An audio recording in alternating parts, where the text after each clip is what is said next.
अस्सलाम वालेकुम, आदाब। मैं हूं खलील फरहाद। आज जुमा है, अप्रैल की 4 तारीख, उर्दू तारीख है 5 शव्वाल मुबारक। आइए देखते हैं स्पीड न्यूज में 25 अहम खबरें। इसराइल की मोहब्बत में हंगरी ने उड़ाई इंटरनेशनल क्रिमिनल कोर्ट के अरेस्ट वारंट की धज्जियां। नेतन्याहू का हंगरी में किया गया ग्रैंड वेलकम। अदालत की रुकनियत से भी दस्तबरदार हुआ हंगरी। यमन के हौसी बागियों ने अमेरिकी एयर स्ट्राइक के बावजूद जारी रखी अपनी कार्रवाइयां। सूबे अल हुदैदा में हौसियों ने किया अमेरिका का 17वां ड्रोन तैयारा मार गिराने का दावा। ट्रंप के टैरिफ के जवाब में Canadian prime minister mark Carney ने भी दे दिया जवाब। अमेरिका से इंपोर्ट की गई कारों पर 25% टैरिफ लगाने का कर दिया ऐलान। कोरोना की वबा की पेशगोई करके दुनिया भर में तहलका मचाने वाले ब्राजीलियन एस्ट्रोलॉजर एथोस स्लोमी ने अब थर्ड वर्ल्ड वॉर के शुरू होने की कही बात। कहा, बहुत पहले शुरू हो चुकी है हाइब्रिड वॉर। जिसे अल्लाह रखे उसे कौन चखे की कहावत फिर साबित हुई सच। शदीद ज़लज़ले के 5 दिनों बाद 26 साला एक जवान जिंदा हुआ बाजियाब। ज़ादी कैट मिडल्टन ने मुस्लिम बरादरी के साथ मनाई ईद उल फित्र। बच्चियों के साथ गेम्स खेलते हुए गुजारा वक्त। पाकिस्तानी ड्रेस में मलबूस शहजादी कैट की तस्वीर हुई वायरल।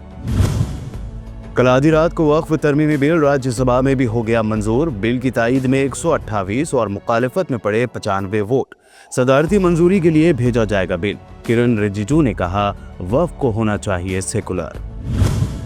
वक्फ बिल के कानून बनने से पहले कांग्रेस और डीएमके लेगी बड़ा फैसला। मोदी सरकार के वक्फ को चैलेंज देने की तैयारी। जल्द खटखटाएंगे सुप्रीम कोर्ट का दरवाजा। वक्फ बिल की तायीद करने वाले चंद्रबाबू नायडू की अहलिया भुवनेश्वरी की कंपनी हेरिटेज के खिलाफ बॉयकॉट मुहिम में शिद्दत। हेरिटेज के प्रोडक्ट्स की बड़े पैमाने पर खरीदारी रोक दी गई। वक्फ बिल को सपोर्ट करने वाले नीतीश कुमार को लगे एक के बाद एक 3 झटके। 3 लीडर्स ने दिया इस्तीफा। मोहम्मद कासिम अंसारी और मोहम्मद शाहनवाज मलिक के बाद अब अक़लियती महकमे के जनरल सेक्रेटरी मोहम्मद तबरेज़ सिद्दीकी ने भी दे दिया इस्तीफा। नीतीश कुमार को आरएसएस ड्रेस में बताते हुए आरजेडी का पोस्टर हुआ वायरल। लिखा, इफ्तार देकर ठगने वाले, ईद में टोपी पहनकर टोपी पहनाने वाले, वक्त पर दे दिया धोखा, सब याद रखा जाएगा, जनता इलेक्शन में सिखाएगी सबक। पार्लियामेंट के दोनों ऐवानों लोकसभा और राज्यसभा से वक्फ बिल के मंजूर होने पर बोली मायावती, कानून का हुआ गलत इस्तेमाल तो देंगे मुसलमानों का साथ। तेलंगाना में सियासी हलचल के दरमियान कैबिनेट में तोसी होगी जल्द। सदर तेलंगाना कांग्रेस ने भी कर दी तस्दीक। कहा, कैबिनेट में तोसी को हाईकमान की मिली है मंजूरी। मुस्लिम वजीर की शमूलियत भी है यकीनी। आंध्र प्रदेश के मुस्लिम रिजर्वेशन को खत्म करने बंडी संजय को मिनिस्टर पोन्नम प्रभाकर का चैलेंज। कहा, गुजरात और दिल्ली में भी मुसलमानों को रिजर्वेशन है हासिल। तेलंगाना में की जा रही है गैर जरूरी मुखालिफत। तेलंगाना में मुस्लिम रिजर्वेशन की मुखालिफत कर रही बीजेपी से सदर तेलंगाना कांग्रेस महेश कुमार गौड़ का सवाल पूछा। गुजरात में मुसलमानों को रिजर्वेशन हासिल है तो तेलंगाना में मुखालिफत की। सुप्रीम कोर्ट व तेलंगाना हाई कोर्ट ने एचसीयू की जमीन मामले पर तेलंगाना हुकूमत को दिया झटका। जमीन खाली कराने पर लगाई रोक। सफाई का काम 7 अप्रैल तक रोकने हाई कोर्ट की हिदायत। केटीआर ने एचसीयू लैंड पर सुप्रीम कोर्ट के फैसले को बताया तेलंगाना हुकूमत के मुंह पर तमाचा और तुलबा की जीत। 400 एकड़ लैंड खरीदने वालों को दी धमकी। कहा, इफ्तिदार में आए तो छीन ली जाएगी जमीन। कंचा गच्चीबौली अराजी केस, सुप्रीम कोर्ट के अहकाम की पाबंदी करेगी हुकूमत। डिप्टी चीफ मिनिस्टर मल्लू भट्टी विक्रमार्का का बयान। एहतजाजी तलबा के साथ सख्ती से पेश न आने साइबराबाद पुलिस कमिश्नर को दी हिदायत। अदालती अहकामात के बाद तेलंगाना हुकूमत ने गच्चीबौली जमीन के मसले के हल के लिए बनाई कमेटी। मिनिस्टर भट्टी विक्रमार्का, श्रीधर बाबू, पी श्रीनिवास रेड्डी को किया गया शामिल। तेलंगाना हुकूमत के मूसी प्रोजेक्ट में आएगी तेजी। मूसा नदी के बफर जोन में तामीरात पर रोक लगाने के अहकामात जारी।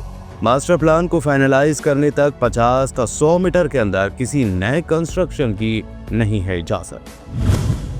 तेलंगाना में मजीद 2 दिनों के लिए बारिश का ऑरेंज और येलो अलर्ट जारी। हैदराबाद में कल बारिश के बाद जगह जगह वाटर लॉगिंग। रियासती हुकूमत ने ओहदेदारों को रखा हाई अलर्ट पर।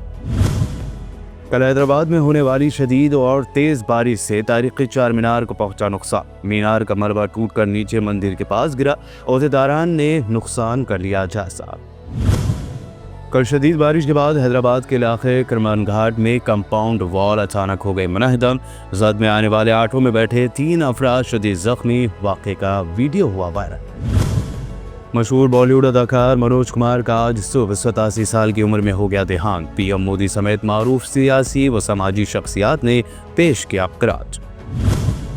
और सोने की कीमत में आई कमी। 10 ग्राम 22 कैरेट सोना 8,400, जबकि 24 कैरेट 91,640 रुपीस। चांदी 4,000 की कमी के साथ हुई 1,08,000 रुपए फी किलो।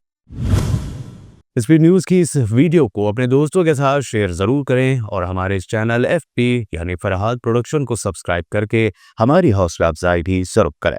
शुक्रिया।